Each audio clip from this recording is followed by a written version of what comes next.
नमस्कार। Mutual funds ये नाम सुनते ही बहुत से लोगों के दिमाग में एक उलझा हुआ सा नक्शा आ जाता है।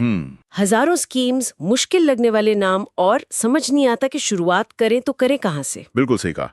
भारत में म्यूचुअल फंड इंडस्ट्री 1963 से है और आज 10,000 से भी ज्यादा स्कीम्स मौजूद हैं। 10,000? हाँ, तो ये एक जंगल की तरह है और बिना नक्शे के इसमें सही रास्ता खोजना लगभग नामुमकिन है। तो आज हमारा मिशन यही है। हमारे पास iXambi के कुछ स्टडी नोट्स हैं और इनकी मदद से हम इसी जंगल का एक नक्शा बनाएंगे। चलिए बनाते हैं। हम म्यूचुअल फंड्स की दुनिया को आसान बनाएंगे ताकि जो लोग पहली बार निवेश कर रहे हैं या कॉम्पिटिटिव एग्जाम्स की तैयारी कर रहे हैं उन्हें पूरी साफ तस्वीर मिल सके। तो चलिए इस उलझन को सुलझाते हैं और समझते हैं कि ये हजारों स्कीम्स असल में कितने प्रकार की होती हैं। तो इस नक्शे को पढ़ने का मतलब सबसे पहला तरीका है फंड की बनावट, यानी उसके स्ट्रक्चर को समझना। हमारे नोट्स के हिसाब से इसमें 3 मुख्य प्रकार हैं: ओपन एंडेड, क्लोज एंडेड और इंटरवल फंड्स। चलिए ओपन एंडेड से शुरू करते हैं क्योंकि ज्यादातर फंड्स तो इसी तरह के होते हैं। हाँ बिल्कुल। ओपन एंडेड फंड्स, जैसा कि नाम से ही जाहिर है, वो हमेशा निवेश के लिए खुले रहते हैं। हमेशा मतलब कोई भी निवेशक किसी भी बिजनेस डे पर उस दिन की NAV यानी नेट एसेट वैल्यू पर यूनिट्स खरीद सकता है या बेच सकता है। अच्छा। इनकी सबसे बड़ी खासियत और कह सकते हैं लोकप्रियता का कारण है लिक्विडिटी, तरलता। हाँ यानी तरलता। आपका पैसा बंधा हुआ नहीं है, आप जब चाहें आसानी से अपना पैसा निकाल सकते हैं। तो फिर क्लोज एंडेड मतलब इसका एकदम उल्टा हुआ कि एक बार पैसा डाल दिया तो फंस गया। फंस गया कहना तो शायद ठीक नहीं होगा, लेकिन हाँ नियम काफी अलग हैं। क्लोज्ड एंडेड फंड्स सिर्फ NFO यानी न्यू फंड ऑफर के दौरान ही खरीदे जा सकते हैं। सिर्फ NFO में? एसेट मैनेजमेंट कंपनी से और यूनिट्स नहीं खरीद सकते। इनकी एक तय मैच्योरिटी पीरियड होती है, जैसे 3 साल या 5 साल। और आप पैसा भी नहीं निकाल सकते? आप मैच्योरिटी से पहले AMC से अपना पैसा रिडीम नहीं कर सकते। एक मिनट, यहाँ मुझे एक उलझन हो रही है। अगर मैं मैच्योरिटी से पहले AMC से पैसे नहीं निकाल सकती लेकिन मुझे पैसों की सख्त जरूरत पड़ जाए तो? और आगे हम ETF की भी बात करेंगे जो स्टॉक एक्सचेंज पर ट्रेड होते हैं। मुझे बताया गया है कि क्लोज्ड एंडेड फंड्स भी स्टॉक एक्सचेंज पर लिस्ट होते हैं। हाँ होते हैं। तो फिर एक आम निवेशक के लिए इन दोनों में बुनियादी फर्क क्या है? दोनों ही तो एक्सचेंज पर खरीदे बेचे जा रहे हैं। ये बहुत ही बढ़िया सवाल है और ज्यादातर लोगों को यही उलझन होती है। हाँ, सेबी के नियमों के अनुसार फंड हाउसेस को इन क्लोज्ड एंडेड फंड्स को स्टॉक एक्सचेंज पर लिस्ट करना जरूरी है। तो अगर आपको पैसा चाहिए तो आप अपनी यूनिट्स किसी दूसरे निवेशक को बेच सकते हैं। ठीक है। लेकिन यहाँ 2 बड़े फर्क हैं। पहला, क्लोज्ड एंडेड फंड्स में अक्सर लिक्विडिटी बहुत कम होती है। मतलब खरीदार नहीं मिलते। हो सकता है जब आप बेचना चाहें तो आपको खरीदार ही ना मिले या बहुत कम दाम पर बेचना पड़े। और दूसरा और सबसे बड़ा फर्क है दाम का। ETFs का दाम आमतौर पर उसकी NAV के बहुत करीब चलता है, लेकिन क्लोज्ड एंडेड फंड का उसका दाम सप्लाई और डिमांड के हिसाब से उसकी NAV से बहुत ज्यादा डिस्काउंट या प्रीमियम पर भी ट्रेड हो सकता है। अरे तो हो सकता है आपके फंड की NAV 12 रुपए हो पर बाजार में वो सिर्फ 10 रुपए में बिक रहा हो। अच्छा, तो रास्ता तो है पर वो थोड़ा उबड़ खाबड़ हो सकता है। और तीसरा प्रकार है इंटरवल फंड्स। ये इन दोनों के बीच का रास्ता है क्या? बिल्कुल।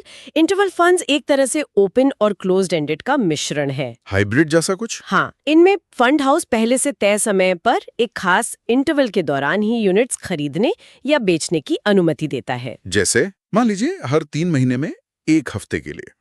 ये ज्यादातर डेट इंस्ट्रूमेंट्स में निवेश करते हैं और इनकी बनावट फिक्स्ड मैच्योरिटी प्लान्स यानी FMP से काफी मिलती जुलती है। तो ये हो गया फंड्स का ढांचा, लेकिन असली खेल तो इस बात का है कि फंड आपका पैसा लगा कहाँ रहा है। मतलब निवेश का लक्ष्य या इन्वेस्टमेंट ऑब्जेक्टिव। यहाँ तो बहुत लंबी लिस्ट है। हाँ, और इस लिस्ट के पीछे एक बहुत दिलचस्प कहानी है। अच्छा? अक्टूबर 2017 से पहले फंड हाउसेस अपनी मर्जी से फंड्स को नाम देते थे। एक ही नाम के फंड्स जैसे बैलेंस्ड फंड अलग अलग कंपनियों में इक्विटी और डेट का अनुपात बिल्कुल अलग रखते थे। इससे तो बहुत उलझन होती होगी। बहुत ज्यादा। इसी को खत्म करने के लिए अक्टूबर 2017 में सेबी ने म्यूचुअल फंड्स को 5 बड़ी कैटेगरीज और 36 सब कैटेगरीज में बांटने का एक ऐतिहासिक नियम बनाया। पर इससे एक दिक्कत नहीं हुई? इतनी सारी सब कैटेगरीज बना देने से कहीं चीजें और ज्यादा कॉम्प्लिकेटेड तो नहीं हो गई एक नए निवेशक के लिए? सतह पर ऐसा लग सकता है, लेकिन इसका असर उल्टा और बहुत अच्छा हुआ। कैसे? इसका सबसे बड़ा फायदा हुआ ट्रू टू लेबल। मतलब अब अगर कोई फंड खुद को लार्ज कैप फंड कहता है तो उसे कम से कम 80% पैसा देश की 100 सबसे बड़ी कंपनियों में लगाना ही होगा। वो निवेशकों से लार्ज कैप का बोलकर चुपके से स्मॉल कैप में पैसा नहीं लगा सकता। अच्छा, पारदर्शिता आ गई। बिल्कुल। और निवेशकों के लिए सेब की तुलना सेब से करना आसान हो गया। ये तो बहुत जरूरी कदम था।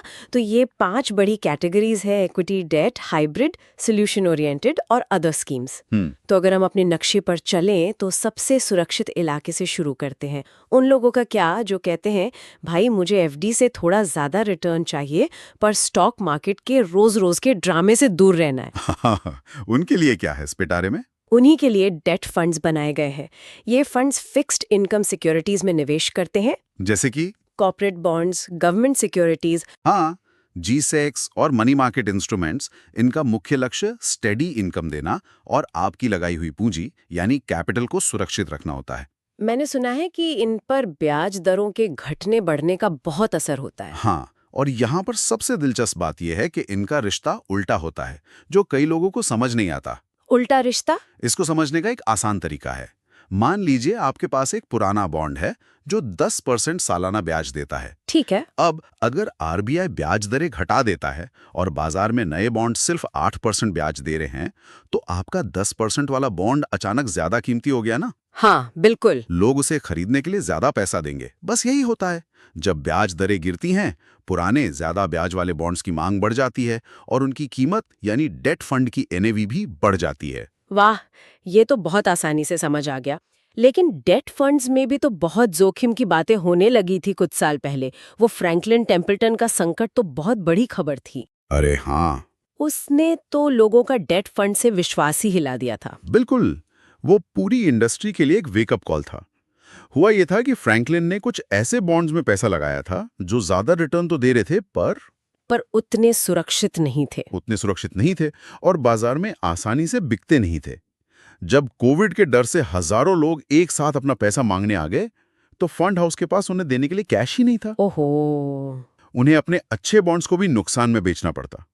इसी तबाही को रोकने के लिए फ्रैंकलिन को अपनी 6 स्कीम्स बंद करनी पड़ी। तो इससे निवेशकों और सेबी ने क्या सबक सीखा? सबसे बड़ा सबक था लिक्विडिटी का। इसी संकट के बाद सेबी ने फरवरी 2021 से एक बहुत जरूरी नियम लागू किया। क्या नियम?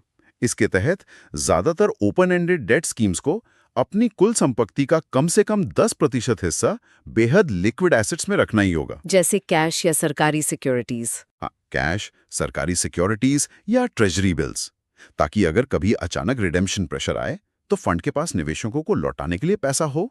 चलिए, तो ये हुआ सुरक्षित इलाका। अब उन लोगों की बात करते हैं जो दौलत बनाना चाहते हैं, जो बेहतर नज़ारे के लिए ऊंचे पहाड़ों पर चढ़ने का जोखिम उठाने को तैयार हैं। मेरा मतलब है इक्विटी फंड्स। सही जगह पहुंचे आप। इक्विटी फंड्स, जैसा कि नाम से ही जाहिर है, अपना ज्यादातर पैसा सीधे कंपनियों के शेयरों में लगाते हैं। इनका तो एक ही मकसद होता है। एक ही मकसद, कैपिटल अप्रिसिएशन, यानी आपकी पूंजी को तेजी से बढ़ाना। और सेबी ने इन्हें भी कंपनियों के साइज के हिसाब से बांटा है। हाँ। जैसे लार्ज कैप फंड्स, जो अपना कम से कम 80% पैसा देश की 100 सबसे बड़ी और स्थापित कंपनियों में लगाते हैं।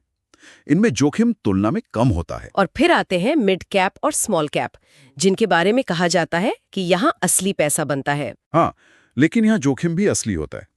मिड कैप फंड्स अपना कम से कम 65% पैसा 101 से 250 नंबर तक की कंपनियों में लगाते हैं।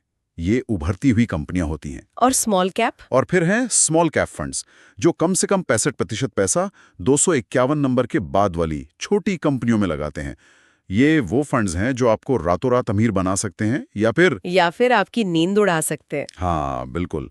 मुझे याद है 2017 में कई स्मॉल कैप फंड्स ने एक साल में 100% से ज्यादा रिटर्न दिया था। लेकिन उसके बाद जब 2018 में बाजार गिरा तो वही फंड्स 50-60% नीचे भी गए। बाप रे। ये एक रोलर कोस्टर राइड है जिसके लिए हिम्मत चाहिए। इक्विटी में एक और जोड़ी है जो लोगों को बहुत कंफ्यूज करती है, मल्टी कैप और फ्लेक्सी कैप। इसके पीछे की असली कहानी क्या है? ये कहानी म्यूचुअल फंड इंडस्ट्री की अंदर की राजनीति और बाजार की जरूरतों को दिखाती है। अच्छा। पहले मल्टी कैप फंड मैनेजर अपनी मर्जी से लार्ज, मिड या स्मॉल कैप में कहीं भी कितना भी पैसा लगा सकते थे।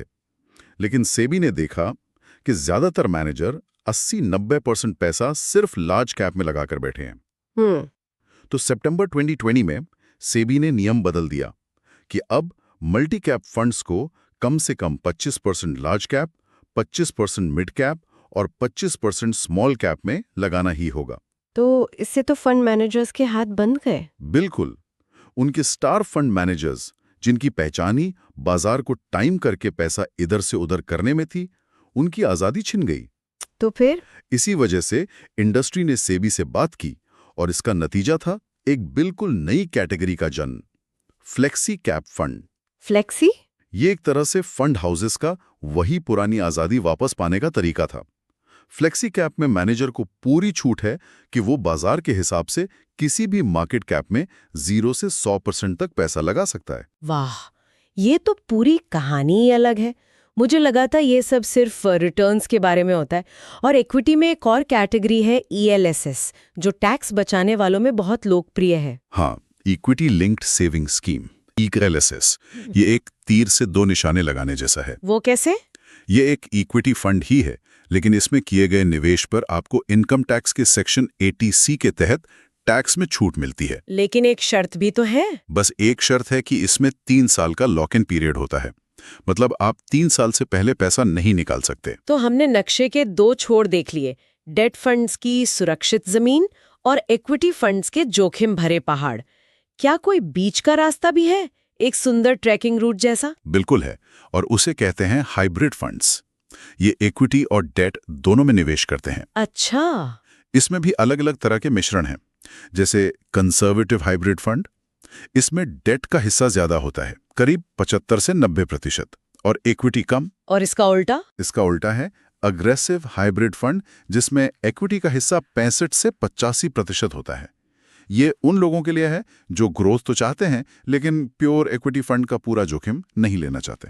और एक डायनामिक एसेट एलोकेशन फंड भी होता है, जिसे बैलेंस्ड एडवांटेज फंड भी कहते हैं। हाँ, और ये आजकल बहुत लोकप्रिय हो रहा है। इसे आप एक स्मार्ट या ऑटो पायलट फंड कह सकते हैं। Auto pilot? हाँ, इसमें फंड मैनेजर बाजार के मूल्यांकन के हिसाब से इक्विटी और डेट का अनुपात खुद बदलता रहता है। जब उसे लगता है कि बाजार बहुत महंगा हो गया है, तो वो इक्विटी बेचकर डेट में चला जाता है। और जब बाजार सस्ता लगता है, तो वो डेट बेचकर इक्विटी खरीद लेता है। एग्जैक्टली। इससे निवेशक को खुद बाजार के उतार चढ़ाव की चिंता नहीं करनी पड़ती। बहुत बढ़िया। अब कुछ खास तरह के फंड्स को समझते हैं, जैसे ETFs और इंडेक्स फंड्स। ये नाम बहुत सुनने में आते हैं और इन्हें पैसिव इन्वेस्टिंग कहा जाता है। इसका क्या मतलब है? पैसिव इन्वेस्टिंग का मतलब है कि फंड मैनेजर खुद अपना दिमाग लगाकर स्टॉक्स नहीं चुन रहा। तो वो क्या कर रहा है? वो बस बाजार के किसी इंडेक्स जैसे निफ्टी 50 या सेंसेक्स की हूबहू नकल कर रहा है। इंडेक्स फंड बस यही करता है? नकल? हाँ। अगर निफ्टी में रिलायंस का वजन 10% है, तो निफ्टी इंडेक्स फंड भी अपने पोर्टफोलियो का 10% रिलायंस में रखेगा, न कम न ज्यादा। इसका लक्ष्य इंडेक्स जितना ही रिटर्न देना होता है। तो अगर फंड मैनेजर कुछ कर ही नहीं रहा है, तो फिर ETF यानी एक्सचेंज ट्रेडेड फंड इससे अलग कैसे है? ETF भी एक तरह का इंडेक्स फंड ही है, लेकिन उसे खरीदने और बेचने का तरीका अलग है। अच्छा। एक सामान्य इंडेक्स फंड को आप दिन के अंत में मिलने वाली NAV पर AMC से खरीदते या बेचते हैं, लेकिन ETF को आप किसी शेयर की तरह दिन में कभी भी, जब बाजार खुला हो, स्टॉक एक्सचेंज पर खरीद और बेच सकते हैं। इसके लिए डीमैट अकाउंट होना जरूरी है। चलिए आखिर में एक ऐसे फंड की बात करते हैं जिसका नाम ही सुरक्षा का वादा करता है, कैपिटल प्रोटेक्शन ओरिएंटेड स्कीम। क्या ये सच में कैपिटल की गारंटी देता है? ये एक बहुत बड़ा भ्रम है, और इस शब्द के जाल को समझना बहुत जरूरी है। ये स्कीम्स कैपिटल की गारंटी बिल्कुल नहीं देती। बिल्कुल नहीं? नहीं। यहाँ सबसे जरूरी शब्द है ओरिएंटेड, यानी उन्मुख। इसका मतलब है कोशिश। तो ये काम कैसे करता है? ये कोशिश कैसे की जाती है? मान लीजिए फंड ने 100 रुपए जमा किए और इसकी मैच्योरिटी 3 साल है, तो फंड मैनेजर इसका एक बड़ा हिस्सा, मान लीजिए 80 रुपए, किसी बहुत ही सुरक्षित डेट इंस्ट्रूमेंट में इस तरह लगाएगा, जैसे सरकारी बॉन्ड। हाँ, इस तरह लगाएगा कि वो 3 साल में ब्याज के साथ बढ़कर 100 रुपए बन जाए। इससे आपके मूलधन को सुरक्षित करने की कोशिश हो गई। और बाकी के 20 रुपए? बाकी बचे 20 रुपए इक्विटी में लगाए जाते हैं, ताकि अगर बाजार अच्छा चला तो आपको ज्यादा रिटर्न्स मिल सकें। लेकिन अगर वो डेट इंस्ट्रूमेंट ही डिफॉल्ट कर गया, तो आपका कैपिटल जा सकता है। अच्छा। तो याद रखिए, ये सुरक्षा पोर्टफोलियो की बनावट से आती है, किसी कानूनी गारंटी से नहीं। तो इस पूरी चर्चा का निचोड़ क्या है? मुझे तो ये लग रहा है कि म्यूचुअल फंड्स की दुनिया जो पहले एक डरावना जंगल लगती थी, सेबी की कैटेगराइजेशन के बाद अब एक ऐसे नक्शे की तरह है जिसे समझा जा सकता है। बिल्कुल। और अगर हम इसे बड़े नजरिए से देखें तो ये एक जीता जागता नक्शा है जो लगातार बेहतर हो रहा है। हमने देखा कि कैसे मल्टी कैप के नियम बदले, कैसे फ्लेक्सी कैप का जन्म हुआ और कैसे फ्रैंकलिन संकट के बाद डेट फंड्स को सुरक्षित बनाने के लिए नए नियम आए। सही बात है। ये सब दिखाता है कि सिस्टम बाजार की जरूरतों और निवेशकों के हितों की रक्षा के लिए लगातार खुद को बदल रहा है। आज की इस चर्चा से मेरे मन में एक सवाल जरूर उठ रहा है। हमने देखा कि म्यूचुअल फंड्स में ओवरनाइट फंड्स जैसे बेहद सुरक्षित विकल्पों से लेकर स्मॉल कैप फंड्स जैसे बहुत ज्यादा जोखिम वाले विकल्प मौजूद हैं। एक पूरा स्पेक्ट्रम है। तो क्या किसी का इन्वेस्टमेंट पोर्टफोलियो एक सोची समझी रणनीति का नतीजा है या बस अलग अलग प्रोडक्ट्स का एक जमावड़ा? कोई अपने असली वित्तीय लक्ष्यों को, जैसे कि घर खरीदना, बच्चों की पढ़ाई या रिटायरमेंट, इन खास फंड कैटेगरीज से कैसे जोड़ सकता है? इस पर विचार जरूर करना चाहिए।